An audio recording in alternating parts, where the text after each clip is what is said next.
Halo warga Jakarta, bersama saya Aulia Sarvina, Berita Jakarta hari ini 2 Juni 2025 akan menghadirkan berita pilihan dan informasi terbaru untuk Anda.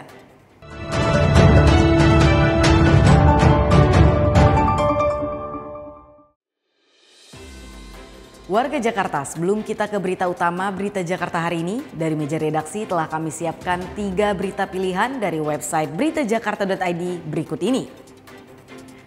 Informasi pertama, Suku Dinas Ketahanan Pangan, Kelautan dan Pertanian Jakarta Selatan telah melakukan pemeriksaan di 53 lokasi tempat penjualan hewan kurban dengan total 6.500 ekor hewan. Langkah ini adalah upaya Pemprov DKI Jakarta untuk memberikan keamanan bagi warga dari penyakit hewan saat berkurban di momen Idul Adha tahun ini. Informasi selanjutnya, Komisi E DPRD DKI Jakarta meninjau 4 proyek revitalisasi sekolah untuk memastikan progres pembangunan sesuai dengan jadwal yang ditentukan. Lokasi peninjauan di SD Negeri 05 Grogol Petamburan, SD Negeri 04 Kembangan Utara, SD Negeri Duri Pulo, SD Negeri 01 Cikini dan SMP Negeri 291. Sarana dan prasarana sekolah yang baik menjadi prioritas dalam pembangunan untuk menunjang peningkatan kualitas pendidikan bagi para siswa. Kemudian ada informasi Pemkab Kepulauan Seribu membentuk koperasi merah putih di 6 kelurahan sebagai implementasi dari instruksi Presiden nomor 9 tahun 2025 tentang percepatan pembentukan koperasi desa atau kelurahan merah putih. Pembentukan koperasi ini bertujuan untuk meningkatkan kesejahteraan warga dengan unit usaha simpan pinjam, kantor koperasi, pengadaan sembako, pergudangan, apotek, klinik, logistik, dan usaha lain sesuai dengan potensi kebutuhan masyarakat setempat. Informasi selengkapnya warga Jakarta bisa langsung kunjungi website beritajakarta.id, website berita resmi pemerintah Provinsi DKI Jakarta.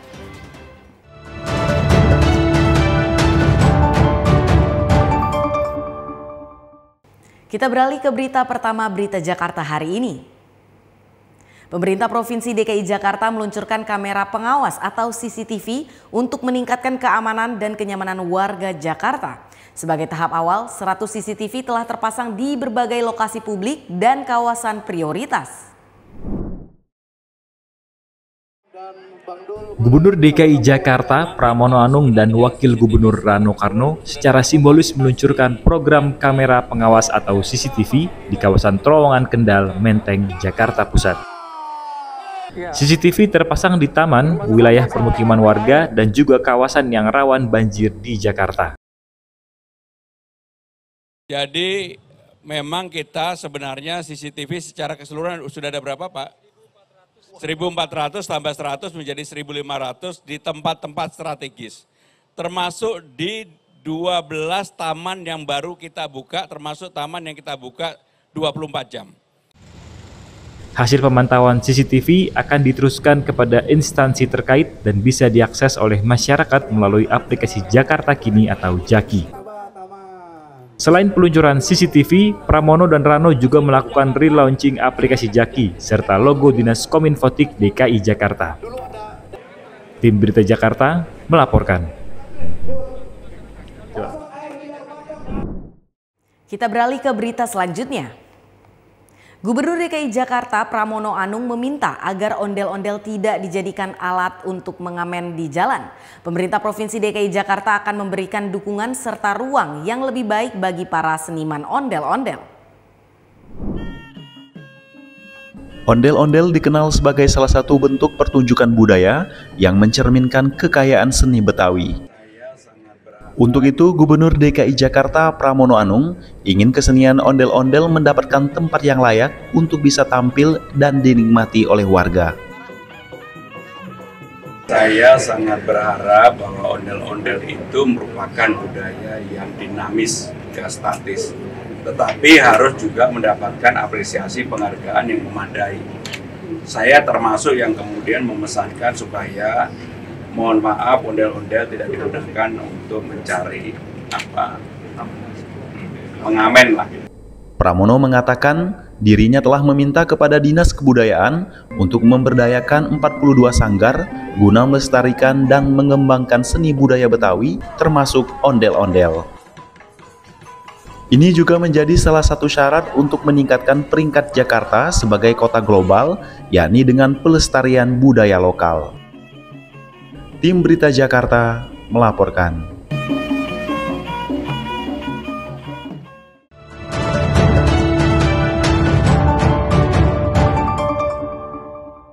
Kita masuk ke segmen Info Jakarta.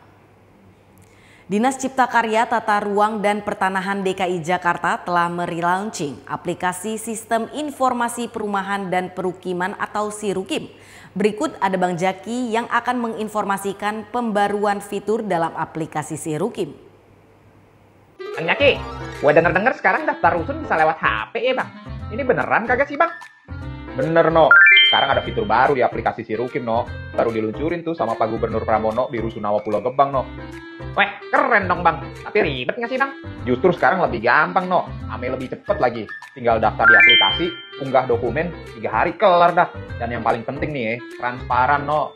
Jadi bisa lihat nomor antrian juga Bang? Yoi, ada fitur nomor urut pendaftaran real time no. Nggak ada tuh sekarang yang main belakang, semua bisa dipantau langsung no sekarang. Wah, keren banget ya Bang, tapi bayar nggak tuh Bang daftarnya? Nggak sama sekali no, gratis pokoknya. Dan kalau ada yang minta pungli nih no, lo bisa langsung lapor nih hotline DPRKP di nomor 0821 2121 8031 no.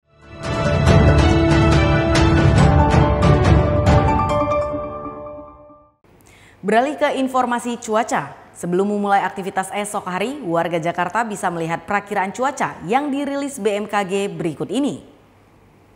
Dikutip dari laman bmkg.go.id, pada Selasa 3 Juni 2025 diperkirakan sebagian besar wilayah Jakarta akan berawan. Wilayah yang diperkirakan akan berawan yakni Jakarta Barat, Jakarta Pusat, Jakarta Selatan, dan Kepulauan Seribu. Sementara Jakarta Utara dan Jakarta Timur diperkirakan akan diguyur hujan ringan. Suhu udara diperkirakan berkisar antara 24 hingga 31 derajat Celcius. Masyarakat diimbau tetap waspada terhadap perubahan cuaca. Demikian berita Jakarta hari ini. Saya Aulia Sarvina dan tim redaksi pamit undur diri. Menyongsong 5 abad Jakarta, jati diri Indonesia, megapolitan dunia. Sampai jumpa.